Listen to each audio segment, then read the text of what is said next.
आपकी आवाज की आज मुलाकात कर रहे हैं 61 वार्ड नंबर 61 से भाजपा की प्रत्याशी राखी राठौर। राखी जी, आपका स्वागत है आपकी आवाज पे। बहुत बहुत धन्यवाद आप सभी का जी। आप पहले भी इसी एरिया की पार्षद रह चुके हैं जी। मैं वार्ड नंबर 20 से पार्षद थी और उसी वार्ड के 3 हिस्सों में से ये हिस्सा वार्ड नंबर 61 है, जहाँ से अब मैं लोगों के बीच में हूँ। तो आपने लास्ट जो कार्यकाल रहा आपका, उसमें किस तरह के आपने डेवलपमेंट के कार्य करा है जो आप वापस अभी इस इलेक्शन में आप वोट मांगने जा रही हैं, किस आधार पे? देखिए, ये क्षेत्र जो है वो थोड़ा शहरी क्षेत्र है और यहाँ पे जो मूलभूत सुविधाएं हैं उन्हीं का थोड़ा सा प्रॉब्लम था। जैसे कि सड़कों की प्रॉब्लम थी, जो गार्डन्स थे उनमें मेंटेनेंस की प्रॉब्लम थी। और मोटी बात यह कि मैं पिछली बार जब मैं पार्षद थी तब डोर टू डोर कलेक्शन हम लोगों ने स्टार्ट किया, क्योंकि सबसे बड़ा प्रॉब्लम जो शहरी क्षेत्र में है वो कचरा निस्तारण भी है। कचरा अगर ढंग से कहीं पे डिस्पोज ऑफ हो जाए, उसका मैनेजमेंट हो जाए, तो लोग बहुत खुश हैं और वो चाहते भी हमसे यही है। तो ये काम हम लोगों ने किए थे, लेकिन पिछले 1 साल से आप देख रहे हैं कि एक प्रशासक की नियुक्ति हुई नगर निगम में और उसके बाद से ये डोर टू डोर कलेक्शन का काम भी पूरी तरह से धाराशायी हुआ है।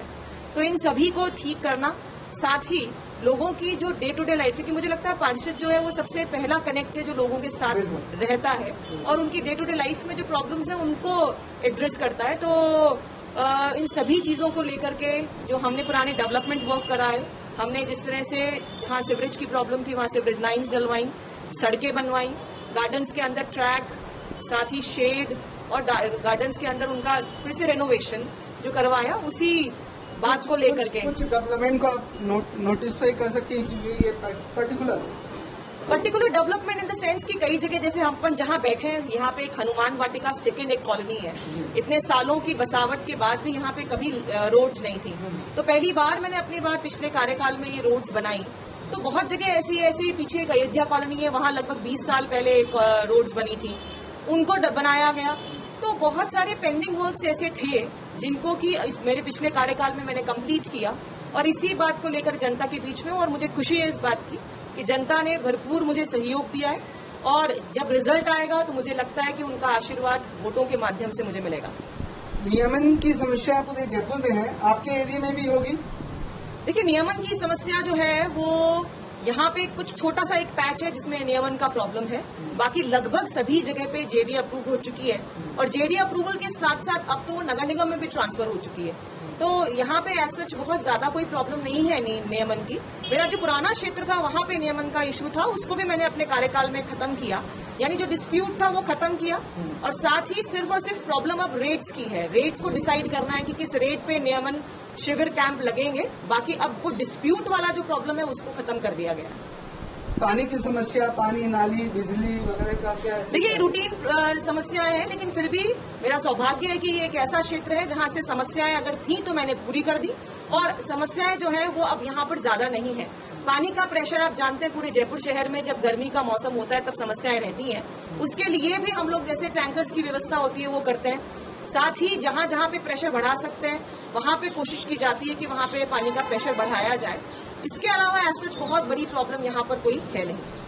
आप बीजेपी से पार्षद प्रत्याशी हैं, तो बीजेपी के ऐसे कौन से मोदी जी के कार्यकाल में जो काम हुए या आपके सीएम रहते हुए, लास्ट सीएम रहते हुए किस तरह के काम हुए जो उनको आप जनता के सामने आप लेके आएंगे? देखिए, ये स्थानीय निकाय है, यहाँ पर हम मोदी जी के शागिर्द हैं और मोदी जी के बताए हुए कामों पे चलते हैं, लेकिन उन बातों से ज्यादा इस बात को मैं स्ट्रेस देना चाहूंगी कि किस तरह से उनका रिप्रेजेंटेटिव यहाँ पर होने के नाते मैंने लोगों से कनेक्ट किया, मैंने लोगों के जो छोटे मोटे काम थे वो पूरे किए और जो हमारे पास, क्योंकि होता क्या है, देखिए मोदी जी आकर के यहाँ पे काम करवा नहीं सकते, जो चेन से चेन मिलती है और उसके बाद हम लोग यहाँ पर जब सबसे इस लेवल पर जो सबसे ज्यादा कनेक्ट करता है उस लेवल पे जब हम काम करते हैं तो लोगों की जो प्रॉब्लम्स हैं उन्हीं के आदर्शों के माध्यम से इन प्रॉब्लम्स को सॉल्व करते हैं। अगर मोदी जी के मैं कामों को गिनाना शुरू करूंगी तो मुझे लगता है कि अपन विषय से भटक जाएंगे, नगर निगम चुनाव ना होकर के ये देश की बात होगी, क्योंकि मोदी जी ने जिस तरह विचारधारा तो रहती है ना, विचारधारा तो मैंने बताया कि अंत्योदय अंतिम बैठे छोर पे व्यक्ति तक अपनी बात को पहुंचाना। जैसे पिछली बार मेरे वार्ड के अंदर संजय नगर एक कच्ची बस्ती थी और अगर आज आप वहां जाके देखेंगे तो बहुत अच्छी रोड्स हैं, वहाँ सीसी रोड्स हैं, लाइट्स हैं, वहाँ पे हमने LED लाइट्स लगवा दी बहुत अच्छी, वहाँ पे स्कूल में कुछ कमरों का निर्माण करा दिया, वहाँ पे एक पीएचसी खोल दी गई। तो इस तरह का डेवलपमेंट उनके ही आदर्शों के माध्यम से हम करते हैं कि सबसे आखिरी छोर पर बैठे हुए व्यक्ति तक सरकार की सारी सुविधाएं पहुंचे। तो अगले जो आने वाले 5 साल है उसमें आगे डेवलपमेंट का कोई नोटिफिकेशन देखा होगा कि ये एरियाज है इनमें डेवलप करना होगा? देखिए, कुछ कॉलोनीज ऐसी हैं जहां पर कि पहले सड़कें बनी थी, क्योंकि आप जानते हैं कि ये रेगुलर प्रोसेस है। डेवलपमेंट वर्क जो है वो रेगुलर प्रोसेस है, उस रेगुलर प्रोसेस की तरह ही उन्हें कराया जाएगा। और साथ ही डोर टू डोर कलेक्शन का जो काम अभी पिछले 1.5-2 सालों से प्रॉब्लम में है और उसी वजह से सड़कों पे कचरा नजर आता है। आपने देखा होगा पिछले 2 साल से पहले जब हम जाते थे जयपुर की सड़कों पर तो कचरे डिपोज नहीं थे। अब कचरा डिपो फिर से सर्वाइव कर रहा है, इसलिए कर रहा है क्योंकि आप door to door collection properly नहीं कर रहे हो। तो सबसे बड़ा काम जो जयपुर शहर के लिए चाहिए वो डोर टू डोर कलेक्शन को प्रॉपर सुनियोजित तरीके से करने का काम करना है।